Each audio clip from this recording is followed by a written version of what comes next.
Have you ever messed up, said the wrong thing, made a mistake? It's human nature. We all have moments where we wish we could turn back time and do things differently. Maybe it was a slip of the tongue, a poor decision, or an action we regret. These moments can be painful and difficult to face. They can leave us feeling vulnerable and exposed, as if the whole world is watching and judging us. But these experiences are a part of life, a part of being human. And when these things happen, it's easy to blame someone else. Blaming others is quick, it's easy. It's a defense mechanism that shields us from the harsh reality of our own imperfections. When we point the finger at someone else, we momentarily escape the discomfort of self-reflection. We convince ourselves that the fault lies elsewhere, that we are not to blame. This act of blaming can create a temporary sense of relief, a fleeting comfort that allows us to avoid the sting of guilt and shame. In that moment it feels good. It feels like a weight has been lifted off our shoulders. We feel justified, vindicated, and even a bit superior. The immediate gratification of blaming someone else can be intoxicating. It can make us feel powerful and in control, as if we have successfully navigated a tricky situation. But this feeling is deceptive. It's a temporary high that masks the deeper issues at play. It lets us off the hook. It allows us to sidestep responsibility and avoid the hard work of introspection. By blaming others, we can walk away from the situation with our heads held high, convinced that we have done nothing wrong. We can dismiss our own role in the problem and move on without a second thought. But this avoidance comes at a cost. It prevents us from learning and growing from our mistakes. We can dodge uncomfortable feelings of guilt or shame. We can push those feelings aside and pretend they don't exist. But deep down, we know the truth. We know that we are not perfect, that we have flaws and make mistakes. And by refusing to acknowledge this, we stunt our own growth. We miss out on the opportunity to become better, more self-aware individuals. But this relief is fleeting. It doesn't last. The feelings of guilt and shame eventually resurface, often stronger than before. We may find ourselves haunted by the very things we tried to avoid. The temporary comfort of blaming others gives way to a deeper, more persistent discomfort. We start to realize that we haven't truly escaped the problem, we've only delayed facing it. Blaming might feel good in the moment, but it comes at a cost. It keeps us stuck. It prevents us from moving forward and making progress. When we blame others, we relinquish control over our own lives. We become passive participants, waiting for others to change instead of taking action ourselves. This mindset traps us in a cycle of blame and resentment, where we are constantly looking for someone else to hold responsible for our problems. It stops us from growing. It hinders our personal development and keeps us from reaching our full potential. By blaming others, we deny ourselves the chance to learn from our mistakes and become better people. We miss out on valuable lessons that can only be learned through self-reflection and accountability. Growth requires us to face our flaws head-on, to acknowledge our mistakes and take responsibility for them.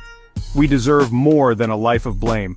We deserve to live authentically, to embrace our imperfections and learn from them. We deserve to break free from the chains of blame and take control of our own lives. By letting go of blame, we open ourselves up to new possibilities and opportunities. We become more resilient, more compassionate, and more self-aware. We start to see the world in a different light, one where we are empowered to make positive changes. We deserve to be free, free from the burden of blame, free to grow and evolve. We deserve to live a life where we take responsibility for our actions and learn from our mistakes. A life where we are not held back by the need to find fault in others, but are instead driven by a desire to improve ourselves.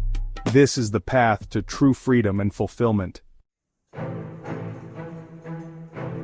When we blame, we give away our power. We become victims of our circumstances. This victim mindset is dangerous. It keeps us stuck in the past. We relive the hurt and anger. We tell ourselves the same stories over and over. But this keeps us from moving forward. When we blame others, we don't take action. We wait for someone else to fix it, to make it better. But real change comes from within. Blame costs us more than we realize. It keeps us small. When we focus on blaming others, we divert our energy from growth and self-improvement. Instead of learning from our mistakes, hesitation holding you back. Blame gives us an excuse to avoid taking responsibility for our own actions and decisions, or you didn't start that creative project. Blame steals our courage. It convinces us that we are not good enough or that the timing isn't right. But the truth is, there will never be a perfect moment. We have to create our own opportunities and take risks. ourselves from those around us. To break free from this cycle, we need to take responsibility for our own lives and actions. Only then can we truly grow and connect with others. Breaking free from blame starts with awareness. We need to catch ourselves when we start pointing fingers. Notice your thoughts. What words do you use? Do you find yourself saying it's their fault? Pay attention to your body. What sensations do you feel? Do you get a knot in your stomach? Does your jaw clench? Awareness is the first step to change. When we can see the blame habit clearly, we can start to make different choices. Section 5. Shifting perspectives. Once we see the blame habit, we can start to shift our perspective. Recognizing this habit is the first step towards change.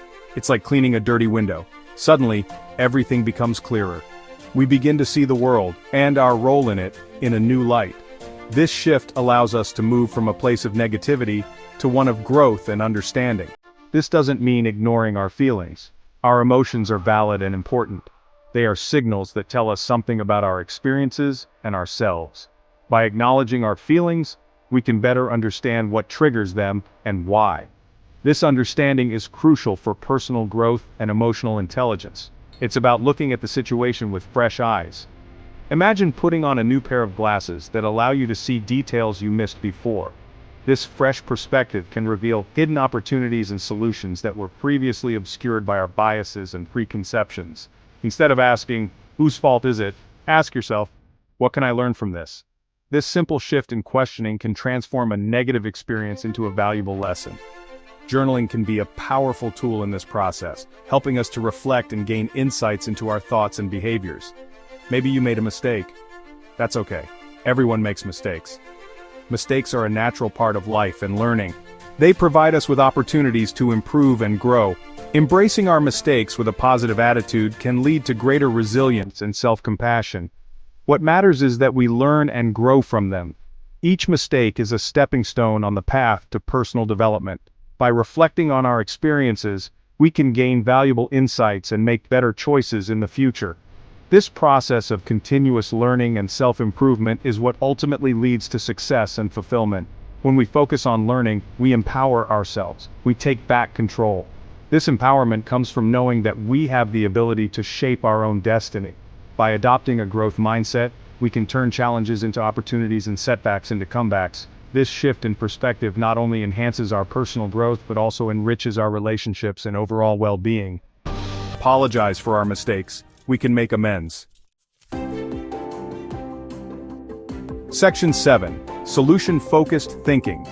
Blaming keeps us stuck in the problem. To move forward, we need to focus on solutions. Instead of dwelling on what went wrong, ask yourself, what can I do now? Even small steps can make a difference. Maybe you need to have a difficult conversation. Maybe you need to set a boundary. Maybe you need to forgive yourself or someone else. Section 8. Embracing accountability. Accountability is about being responsible for our choices.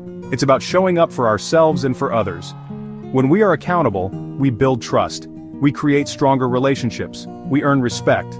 Most importantly, we respect ourselves. Accountability is a journey, not a destination. It's something we practice every day. Section 9. Take control, choose freedom. You have a choice. You can stay stuck in the blame game, or you can choose freedom. You can choose to be defined by your past, or you can create a new future. Taking control is not always easy, but it is always worth it. Let go of blame, step into your power, choose freedom, choose you.